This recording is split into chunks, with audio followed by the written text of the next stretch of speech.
September 1st, 1939. Room 3416. Munitions Building, Washington, D.C. The morning sun cuts through Venetian blinds, casting prison bar shadows across tables stacked with paper. William Friedman sits motionless at his desk, staring at columns of numbers that refuse to make sense. His eyes, dark and tense, magnified slightly behind round spectacles, move across the page with the mechanical precision of a man who has spent 20 years searching for patterns in chaos. Outside this sealed room, Europe has just erupted into war. Inside, a different kind of battle has already begun. Friedman is 47 years old, rail-thin, with the posture of someone who has forgotten what sleep feels like. His title is Chief Cryptanalyst for the Army's Signal Intelligence Service, but that bureaucratic label fails to capture what he actually does. He breaks codes, not simple substitution puzzles or basic transposition schemes, but the most sophisticated encryption systems human minds can devise. For 2 decades, he has been America's most valuable invisible weapon, a man who can read messages that were never meant to be read. On his desk sits a stack of intercepts, diplomatic cables transmitted from Tokyo to Japanese embassies around the world. They are encoded in a system the Americans have labeled purple, though the Japanese call it 97 Shikyo Bunenjiki, the alphabetical typewriter 97. 6 months ago, in February 1939, the Japanese Foreign Ministry activated this new machine, and overnight, all of Friedman's previous work became obsolete. The old Cipher system, which his team had cracked after months of exhausting analysis, went silent. In its place, this. He picks up one of the intercepts. It's gibberish. Letters grouped in 5-character blocks, transmitted via commercial cable companies, forwarded to Washington, and delivered to this room where 8 mathematicians and linguists spend their days trying to find the invisible skeleton of logic beneath the surface randomness. The problem isn't just that the messages are encoded. The problem is that they're encoded by a machine Friedman has never seen, will never see, and which operates according to principles he can only infer from the shadows it casts. Behind him, Captain Rowlett, one of his top cryptanalysts, leans against the wall, arms crossed. Frank Rowlett is 30 years old, a Kentucky native with a bachelor's degree in mathematics and a mind sharp enough that Friedman recruited him straight out of university. We could be looking at multiple rotor wheels, Rowlett says quietly. Variable stepping, maybe electromechanical switching. Could be, Friedman replies without looking up. His voice is soft, contemplative, edged with exhaustion. Could also be something we haven't imagined yet. The Japanese aren't fools. Their previous machine, the one Friedman's team defeated, was called Red, and it used standard rotor technology borrowed from commercial Cipher machines. But purple is different. The frequency patterns are wrong.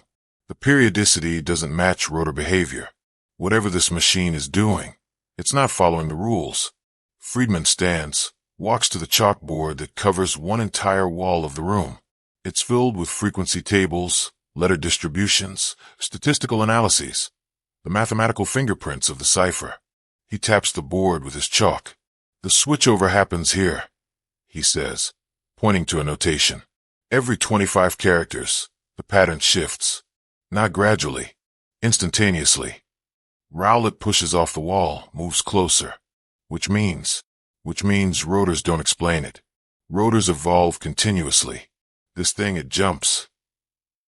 In the corner of the room, Lieutenant Robert Ferner, a linguist specializing in Japanese, looks up from his own pile of intercepts. Could it be manual? An operator changing settings? No. Friedman shakes his head. Too precise. Too consistent. It's mechanical, but not rotary. Something else. Something binary. That word binary hangs in the air. In 1939, the concept of binary logic exists primarily in telephone switching systems and theoretical mathematics. The idea that a cipher machine could use switches instead of wheels is radical, almost absurd. But Friedman's mind works in radical spaces. He spent his entire career living inside other people's engineering, learning to see machines he's never touched by studying the patterns they produce. The team knows the stakes. Japan is expanding aggressively in China. Relations with the United States are deteriorating. The diplomatic cables flowing through purple contain insights into Japanese intentions, military plans, negotiation positions, strategic thinking.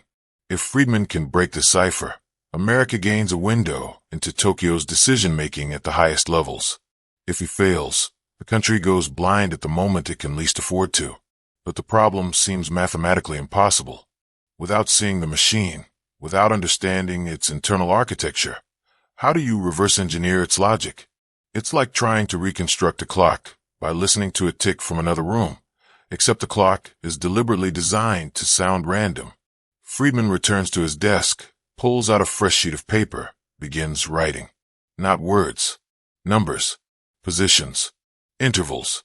He's looking for the ghost in the mechanism, the place where the machine's behavior betrays its structure. Every encryption system, no matter how sophisticated, leaves traces. The patterns might be buried under layers of complexity, but they exist. They must exist, because the machine, despite its sophistication, still obeys mathematical laws. By noon, Friedman has filled 6 pages with calculations. His handwriting grows progressively smaller, tighter, as if he's trying to compress his thoughts into a space where they'll suddenly crystallize into clarity. The rest of the team works in parallel, Rowlett on frequency analysis, Ferner on linguistic patterns, others on traffic analysis and procedural security. They're hunting the same ghost from different angles, hoping their separate paths will eventually converge. The room is silent except for the scratch of pencils, the rustle of paper, the occasional murmur of a question or observation. There's no celebration here, no eureka moments, just the slow, grinding work of mathematical combat, hour after hour, day after day, throwing theories against the wall of encrypted text and watching them shatter. At 1,600 hours, Friedman makes a note in his logbook. Hypothesis: electrical stepping switches replacing rotors. Cipher alphabet changes via switch positions rather than wheel rotation. Investigate telephone exchange technology. It's a guess, an informed guess based on statistical anomalies and theoretical possibility, but still a guess. And yet, somewhere in that guess lies the thread that will eventually unravel the entire machine. November 18th, 1939. Room 3416, Munitions Building. 3 months into the problem, and the impossible is starting to look merely improbable. Friedman's team has identified the skeleton, not through brilliance, though brilliance helps, but through the patient accumulation of tiny observations. The cipher has structure. It has rules, and rules, once discovered, can be exploited. The breakthrough came from traffic analysis, not the content of messages, but their behavior. Rowlett noticed that certain diplomatic circuits, Tokyo to Berlin, Tokyo to Rome, showed identical patterns at identical positions, different ciphertext, but the same underlying intervals, which meant the machines at different locations were synchronized, which meant the synchronization had to be mechanical, not procedural, and which meant the switching happened at fixed intervals determined by the machine's internal state, not by operator choice. From there, Friedman made the leap, stepping switches, not cipher wheels rotating continuously, but electrical switches clicking from position to position like telephone exchange relays. Each switch can be in one of 25 positions. Multiple switches, operating in coordination, create the cipher alphabet. When a switch completes its cycle, 25 steps, it triggers the next switch to advance 1 position. It's a binary logic system masquerading as a rotary cipher, and once Friedman sees it, he can't unsee it. But seeing the principle doesn't mean building the solution. The team still doesn't know how many switches, doesn't know how they're wired together, doesn't know what the initial settings are or how they change. They have the ghost. Now they need to give it flesh. Friedman brings in Leo Rosen, a mechanical engineer who normally works on communications equipment. Rosen is 28, practical, trained at MIT, with a gift for turning abstract concepts into working hardware. Friedman briefs him in the sealed room with the chalkboard covered in mathematics. We think it uses stepping switches. 6 of them, wired in a specific sequence. We need you to build it. Rosen stares at the board. You have blueprints? No. Wiring diagrams? No. Any physical example? No. Friedman taps the stack of intercepts on his desk. We have these. And we have the mathematics. That's all. Rosen lets out a long breath. You're asking me to build a machine I've never seen based on guesses about how it might work. Not guesses, Friedman corrects gently. Hypotheses, tested against thousands of messages. We know the Cipher alphabet changes every 25 characters. We know there are 6 separate alphabets operating simultaneously. We know the alphabets are generated by switch positions. We just need the physical implementation. It's an insane request, but these are insane times. Rosen nods slowly. I'll need lab space, and access to telephone company equipment, and a lot of coffee. By early December, Rosen has constructed a prototype. It sits on a workbench in a separate room. A tangle of wires, switches, and electrical contacts mounted on a wooden frame. It looks nothing like the elegant Japanese machine it's meant to replicate. It looks like what it is, a functional hypothesis built by someone reverse engineering a concept from statistical shadows. Friedman feeds the test message. They've selected an intercept from October, one they've been studying for weeks, whose content they've partially reconstructed through context and linguistic analysis. If the machine settings are correct, the output should match their reconstruction. Rosen throws the power switch. The stepping relays click into position. Friedman types the first 5-character group. The machine processes it, outputs plain text. Garbage. They adjust the initial settings. Try again. More garbage. They recalibrate the switch wiring based on frequency analysis. Third attempt. Still garbage. This continues for weeks. Each failure refines their understanding. The problem isn't the principle. They're confident about the stepping switches. The problem is the details. The exact wiring between switches. The starting positions. The way the switches advance relative to each other. There are millions of possible combinations, and only one is correct. Friedman develops a systematic testing protocol. Instead of random adjustments, they work through logical permutations based on the mathematical constraints they've identified. If switch A controls the first 6 characters, and switch B controls the next 6, then certain wiring configurations are impossible because they'd produce frequency distributions that don't match the intercepts. It's like solving a vast jigsaw puzzle where you can't see the pieces, only their shadows. By Christmas 1939, they're closing in. The machine now produces recognizable Japanese phrases, still corrupted, still incomplete, but no longer pure noise. They're in the neighborhood. They just need to find the exact address. Friedman works 16-hour days. His wife, Elizabeth, herself a renowned cryptanalyst who works for the Coast Guard breaking smuggling codes, barely sees him. He comes home after midnight, sleeps 4 hours, returns to the munitions building before dawn. His logbooks fill with increasingly dense notations, corrections, refinements. The chalk dust from the board settles into his clothes, his hair, his skin. He's living inside the problem now, carried it past the point where it's merely a professional challenge into the realm where it's become an obsession. The rest of the team feels it too. Rowlett dreams about switch positions. Furness sees letter patterns when he closes his eyes. Rosen's hands shake slightly from too much coffee and too little sleep. They're all riding the edge of what human minds can sustain, driven by the knowledge that somewhere, in Tokyo, in Berlin, in embassy cipher rooms around the world, the Japanese are transmitting secrets that could shape the coming war. On January 15th, 1940, Friedman makes a notation in his log. Wiring configuration hypothesis 247 shows promise. 6-character plaintext recovered intact. Suggests switch C advances after switch completes 2 cycles, not 1. Reworking mechanical implementation. The machine on Rosen's workbench is now on its 8th major iteration. It's no longer a prototype. It's becoming something real, a functioning replica of an enemy encryption system, built entirely from mathematical inference and electrical engineering principles. No stolen blueprints. No captured examples. Just pure, relentless analysis. By February, They're reading fragments of messages.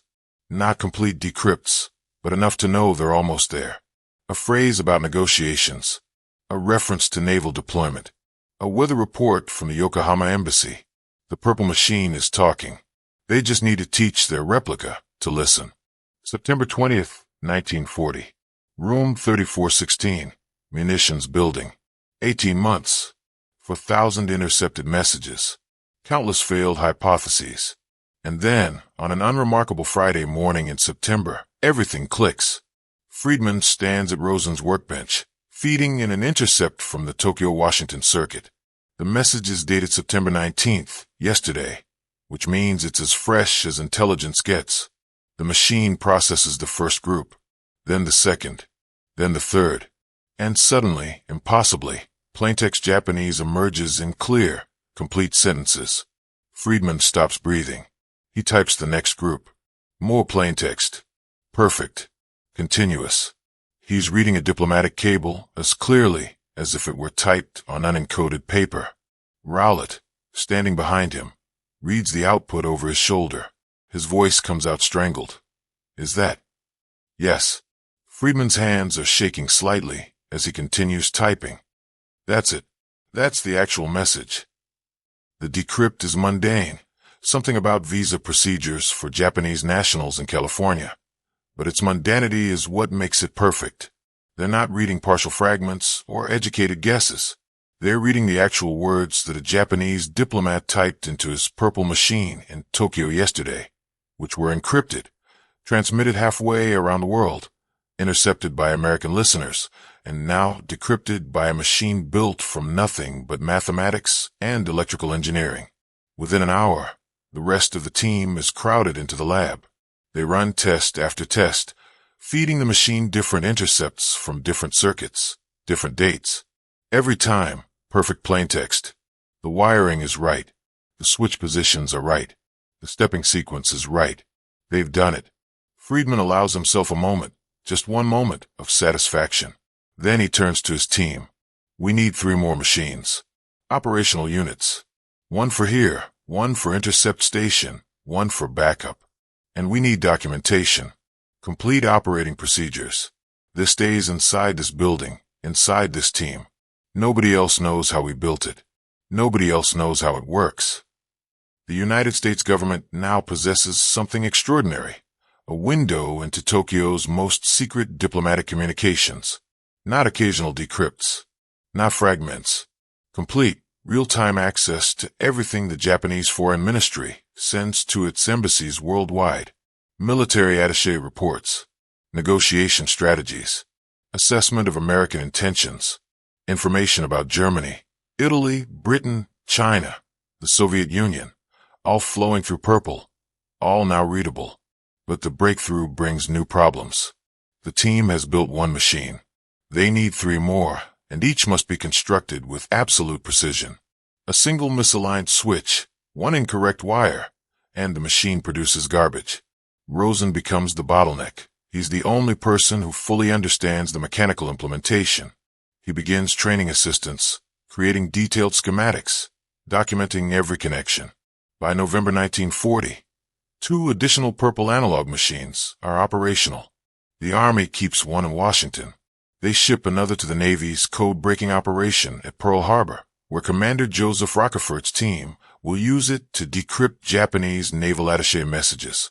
The third goes to a secure facility in the Philippines. Friedman's team establishes procedures. Intercepts arrive by courier from listening stations on the West Coast that monitor Japanese diplomatic radio traffic. The raw ciphertext is logged, processed through the purple machine, and the plaintext is translated by Japanese linguists. High-priority decrypts, anything involving military matters or urgent negotiations, go directly to Army intelligence, the State Department, and sometimes the White House. The system gets a code name, Magic. As in, the intelligence appears magically, without explanation of its source. Only a handful of people in the entire government know that magic comes from a machine that the Americans built without ever seeing its Japanese original. To everyone else, it's just exceptionally good intelligence from an exceptionally reliable source.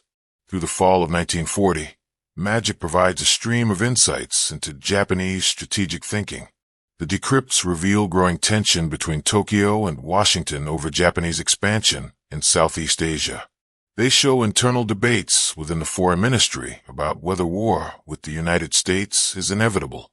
They expose Japanese intelligence assessments, often wrong, about American military readiness. And they show something else. The Japanese have no idea their cipher is broken. They trust purple completely, which means every decrypt is pure, uncontaminated intelligence, not propaganda, not deception, but actual Japanese planning discussions, transmitted in the confidence that no one except the intended recipient can read them.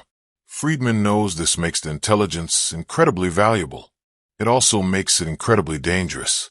If the Japanese discover the cipher is compromised, they'll change it immediately, and all this work, 18 months of grinding analysis, becomes worthless, which means the decrypts can't be used carelessly.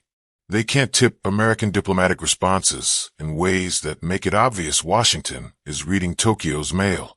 The intelligence has to be laundered, disguised, attributed to other sources. It's a burden that weighs on Friedman constantly. He's not just a cryptanalyst anymore. He's the custodian of America's most valuable secret, and the psychological pressure of that role, combined with the months of exhaustive work that got him here, begins to crack something inside him. By December, he's showing signs of strain. The 16-hour days have become 18-hour days. He's lost weight. His concentration, normally laser-focused, begins to drift. Small mistakes appear in his calculations. Nothing catastrophic, but concerning. Elizabeth notices. His team notices. But the work continues because the work must continue. On December 6, 1940, exactly 1 year before Pearl Harbor, a decrypt arrives that makes Friedman's blood run cold. It's from Tokyo to the Japanese embassy in Berlin, discussing potential Japanese military operations in Southeast Asia and the Pacific. The message is vague on specifics, but the intent is clear. Japan is preparing for war, not considering it, preparing for it. Friedman forwards the decrypt to Army intelligence with a cover note emphasizing its significance. Then he returns to his desk, stares at the wall, and wonders if he's done enough. The machine works. The intelligence flows. But will anyone listen? Will the military take action? Or will these decrypts just pile up in Washington files? Perfectly accurate warnings that no one heeds? He has no answers, only questions, and the terrible knowledge that he's given American leadership the tools to see what's coming. What they do with those tools is beyond his control. March 1941, Arlington Hall, Virginia. The operation has outgrown room 3416. By early 1941, the code-breaking effort has expanded beyond what the munitions building can accommodate. The Army moves its entire signal intelligence service to Arlington Hall, a former girls' school in Virginia, where a rapidly growing staff processes the increasing volume of Japanese intercepts. Friedman's team now numbers over 30 people, cryptanalysts, linguists, engineers, clerks. The purple machines run continuously, processing diplomatic traffic from every major Japanese embassy. The intelligence they produce flows in a steady stream to military and civilian leadership, and the Japanese still have no idea. Magic reveals the shape of Japanese strategic thinking with disturbing clarity.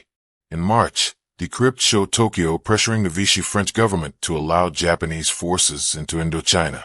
In April, messages discuss Japanese concerns about American economic sanctions.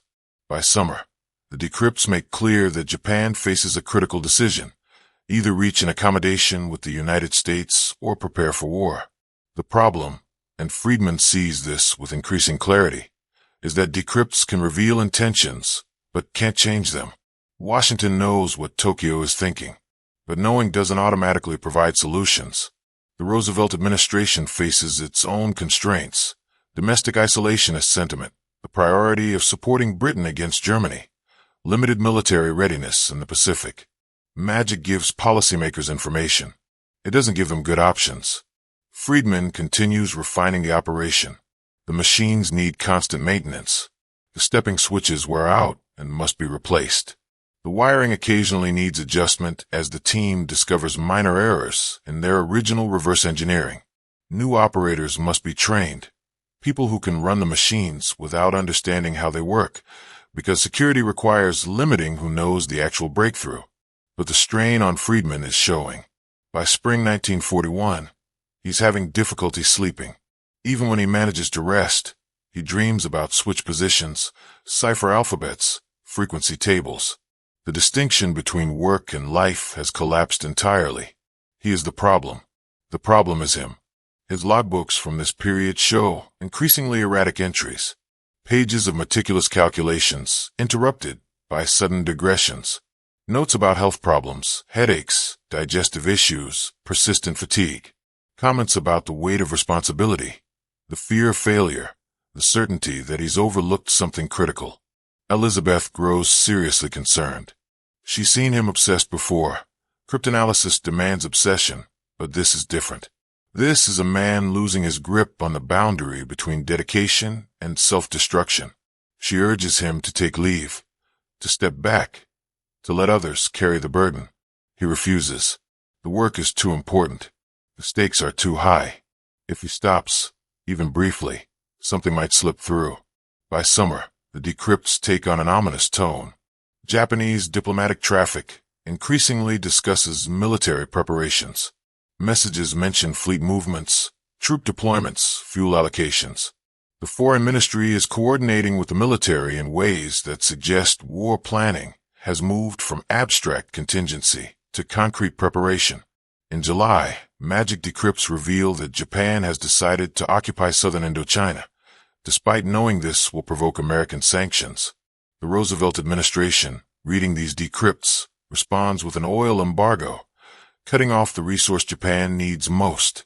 This triggers exactly the crisis that Tokyo expected and Washington foresaw. Both sides now understand they're on a collision course. The decrypts make the trajectory clear, but neither government knows how to change it.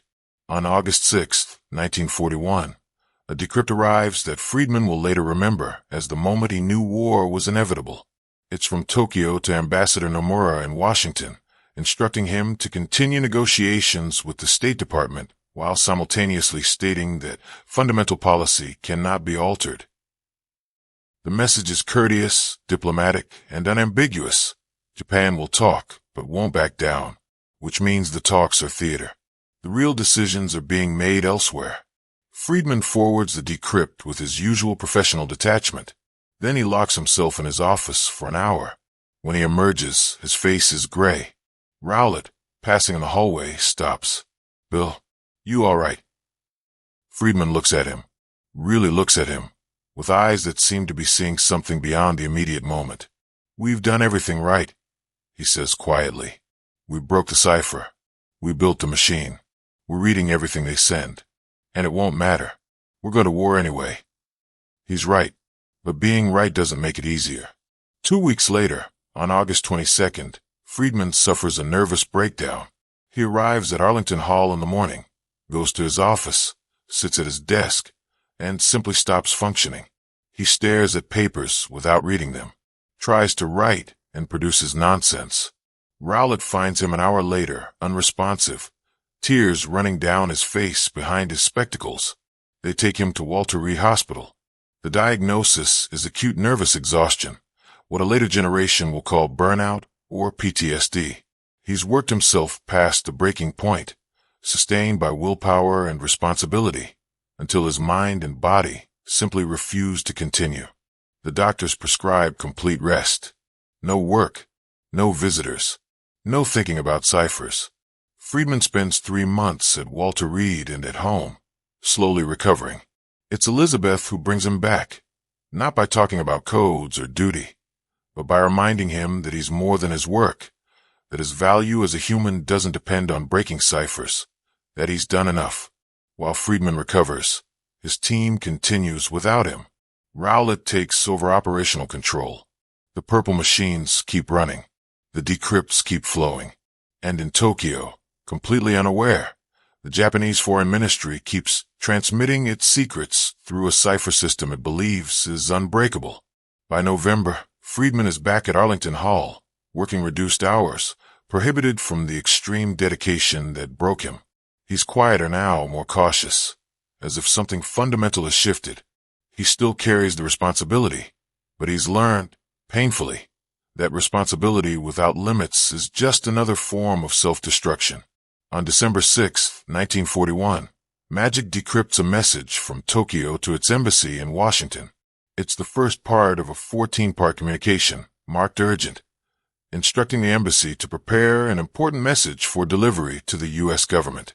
The content isn't military, it's diplomatic, but the urgency suggests something significant. That night, Friedman goes home earlier than usual. He has dinner with Elizabeth. They talk about ordinary things, groceries, household repairs, a book she's reading. For a few hours, he's not the man who broke purple. He's just William Friedman, husband, human being, trying to live a normal life in a world that's about to explode. The next morning, Japanese aircraft attacked Pearl Harbor. December 7th, 1941. Arlington Hall, Virginia. Friedman hears about Pearl Harbor on the radio. He's at home, still on restricted duty, when the bulletin interrupts regular programming. Japanese aircraft have attacked the American naval base in Hawaii.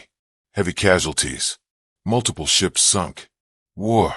He sits motionless in his living room, listening to reports that grow more catastrophic by the hour. Elizabeth finds him there an hour later, still sitting, still listening, his face expressionless. "Bill," she says gently, "this isn't your fault." He doesn't respond immediately. When he finally speaks, his voice is flat, emotionless. "We read their mail for a year. Every diplomatic cable, every strategic assessment. We knew they were preparing for war." "But not where," Elizabeth counters. "Not when. The decrypts didn't say Pearl Harbor." "No," he agrees. "They didn't. And that's the terrible truth that will haunt the magic operation for years. The decrypts provided strategic warning. They made clear that Japan was moving toward war, but they didn't provide tactical warning. The attack plan was held so tightly within Japanese military circles that it never appeared in diplomatic traffic. The Foreign Ministry was negotiating peace in Washington while the Imperial Navy was steaming toward Hawaii, and neither side of the Japanese government was sharing information with the other. The Purple Machine gave America the tools to read Tokyo's mind, but it could only read the parts of Tokyo's mind that spoke through diplomatic channels. The military plans, the ones that actually mattered on December 7th, traveled through different, more secure systems that Friedman hadn't broken. And so the intelligence was simultaneously perfect and useless. Perfect in what it revealed, useless in preventing what it didn't. Within hours, Friedman is back at Arlington Hall, restrictions forgotten. If war has come, he needs to be part of it. The magic operation shifts into wartime mode. Processing times accelerate. Distribution expands. The decrypts now flow to military commanders in the Pacific, to the War Department, to the White House Situation Room. The volume of traffic increases dramatically as Japan coordinates its expansion across Southeast Asia and the Pacific. Diplomatic messages discuss occupied territories, civilian administration, relationships with Germany and Italy. Military attaché reports, sent through diplomatic channels, encrypted with purple, provide insights into Japanese assessment of their own military operations. And crucially, astonishingly, the Japanese still don't change the cipher. Despite the war, despite increased security concerns, they continue trusting purple, which means magic continues flowing. Every strategic discussion, every policy debate, every assessment of American capabilities, all readable in real time. Friedman's role shifts. He's no longer the lone genius breaking an impossible cipher. He's now the manager of an industrial-scale intelligence operation. The team at Arlington Hall grows to over 100 people. They establish rigorous procedures for handling decrypts, distribution protocols, security classifications.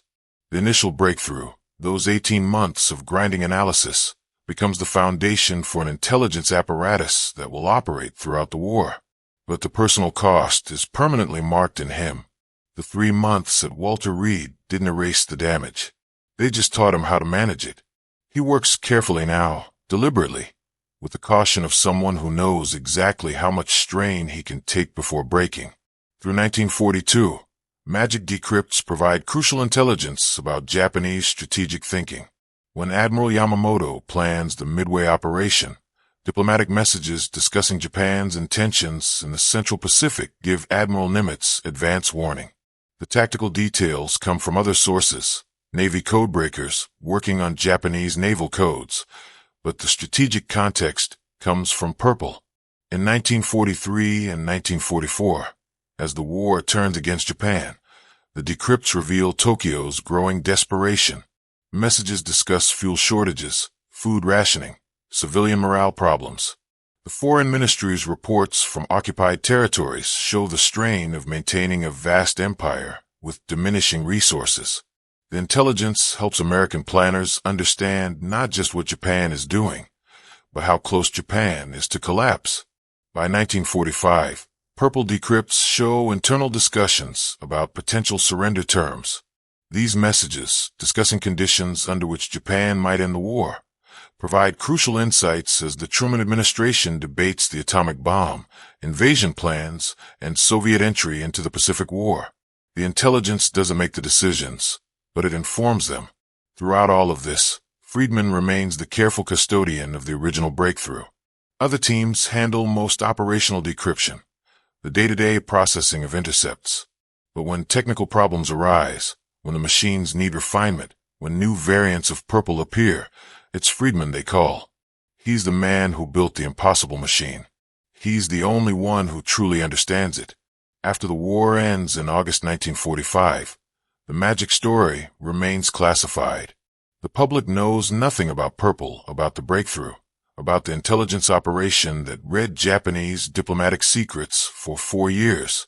Friedman receives military decorations and closed ceremonies, honors that can't be publicly acknowledged, because acknowledging them would reveal what he accomplished. The machine itself, those crude assemblies of stepping switches and wire that Friedman's team built for mathematical inference, are eventually destroyed.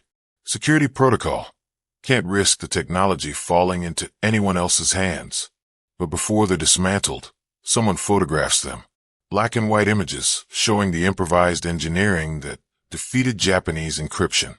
They look primitive, almost crude, which makes their achievement even more remarkable. Friedman continues working in cryptanalysis after the war, but in a different capacity. He becomes a consultant, an advisor, teacher. The days of grinding 18-hour sessions are behind him. His breakdowns saw to that. But his mind is still sharp, still capable of seeing patterns others miss. He trains the next generation of American codebreakers, passing on not just techniques but philosophy. How to think about impossible problems, how to persist when every hypothesis fails, how to build machines you've never seen by studying the shadows they cast. He never fully recovers from what the Purple breakthrough cost him. The breakdown in 1941 left permanent scars of fragility, cautiousness, an awareness of limits. But perhaps that's the price of doing the impossible. Perhaps some achievements can only be reached by pushing human capacity past its breaking point and living with the consequences. 1946, Arlington Hall, Virginia. The war is over. The machines are gone. The team has dispersed. But Friedman remains. He sits in his office at Arlington Hall, a different office now, larger, with windows, reviewing the final report on magic operations. For years of decrypts, thousands of messages, intelligence that shaped military operations, informed diplomatic decisions, provided strategic warning, all from a cipher that the Japanese never knew was broken.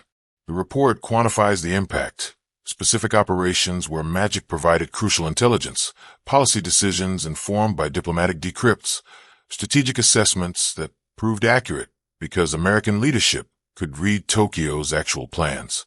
It's an impressive document, a testament to what intelligence can achieve when done correctly. But Friedman knows the other story, the one that won't appear in any report, the story of what it cost, not in dollars or resources, but in human capacity, the 18 months of impossible work, the nervous breakdown, the permanent psychological damage, the knowledge that he gave America the tools to see Pearl Harbor coming, and it still happened, because seeing isn't the same as preventing. He thinks about the machine, that crude assembly of switches and wires that he and Rosen built by reverse engineering shadows. It worked. Perfectly. For 4 years, it translated encrypted gibberish into readable Japanese with complete accuracy. And then, when the war ended, they took it apart, destroyed it, erased the physical evidence of the achievement. But the knowledge remains. The principles, the techniques, the understanding of how to break encryption systems through pure mathematical analysis, that can't be erased.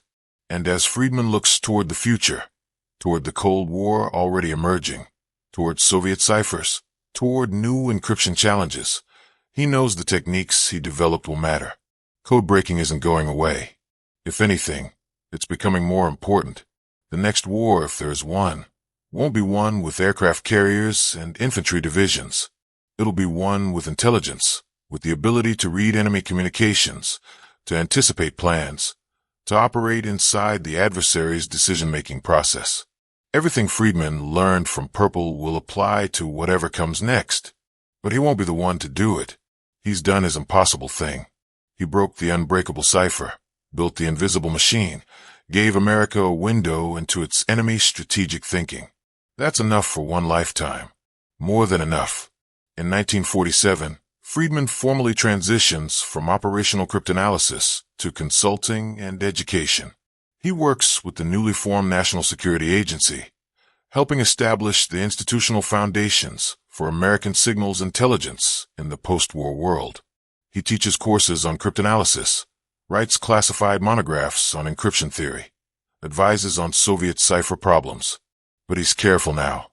He works regular hours, takes weekends off, maintains boundaries between work and life that he ignored during the Purple breakthrough. Elizabeth watches him carefully. Ready to intervene, she sees signs of the old obsession returning. Mostly he's okay. The scars remain, but he's learned to live with them. The public learns about Purple gradually. In the 1960s, as wartime documents are declassified, the story begins to emerge. Books appear about magic, about the intelligence operation, about the codebreakers who read Japanese diplomatic secrets. Friedman's role becomes known, not just to security professionals, but to the general public. He handles the recognition with characteristic modesty. Yes, he broke Purple. Yes, it was difficult. Yes, it mattered. But he always emphasizes the team effort. Rowlett, Rosen, Ferner, the linguists, the engineers, everyone who contributed. The breakthrough wasn't one man's genius.